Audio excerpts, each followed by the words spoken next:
ఇది మనకు FLNలో ఇచ్చిన ఇంకొక ఫ్లెక్సీ. ఇవన్నీ ఏంటి తెలుసా? మీకు తెలుసా? దీనిలో ఏమైనా తెలిసినా నేను చెప్పండి.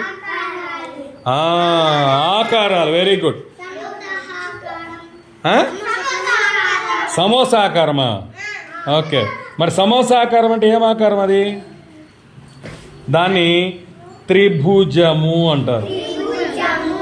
అట్లాంటి ఎన్ని త్రిభుజాలు ఉన్నాయి చూడండి.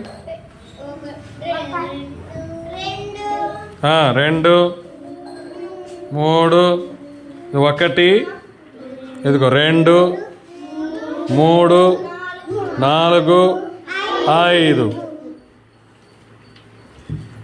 త్రిభుజం అంటారు దాన్ని. అంటే ఏంటో తెలుసా?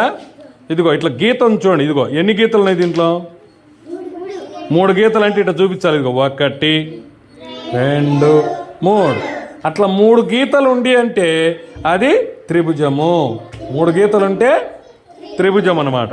ఇదిగో దీనికి కూడా చూడు 1 2 3 ఎట్లనన్నా ఉండని మనకు 3 గీతలు ఇట్లా ఉండాలి.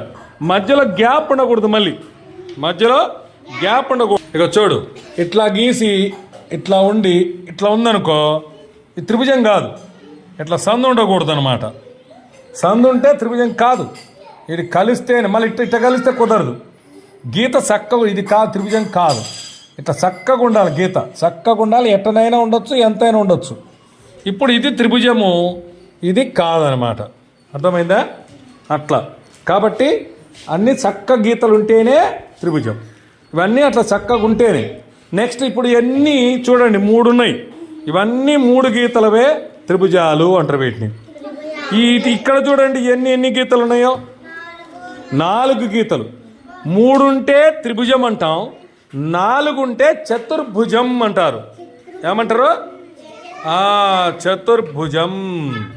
కాబట్టి ఇక్కడ చూడండి ఈ చతుర్భుజాలు అన్ని 4 ఉంటాయి. కానీ దీంట్లో మాత్రం సమానంగా ఉంది. చూడు ఇటు ఎంత ఉంటుందో ఇటు అంతే, ఇటు అంతే, ఇటు అది.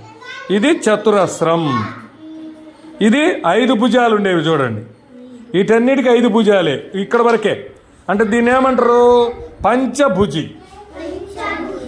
ఈ రెండిటికి ఇక్కడ 0 అంటే దీనికి ఇట్లా గీతలు భుజాలు అనేటివి ఉండవు. దీన్ని వృత్తము అంటాము. ఇట్లా ఇది అంటే గుండ్రంగా ఉండడం అంటారు, మన డబ్బులలాగా నాణ్యాలు. ఇదేమో దీర్ఘవృత్తం అంటాం దాన్ని. అర్థమైందా? ఇవి ఆకారాలు. ఈసారి ఎప్పుడైనా మనకు వచ్చినప్పుడు నేను అడిగినప్పుడు చెప్పగలగాలి. ఓకేనా? రైట్.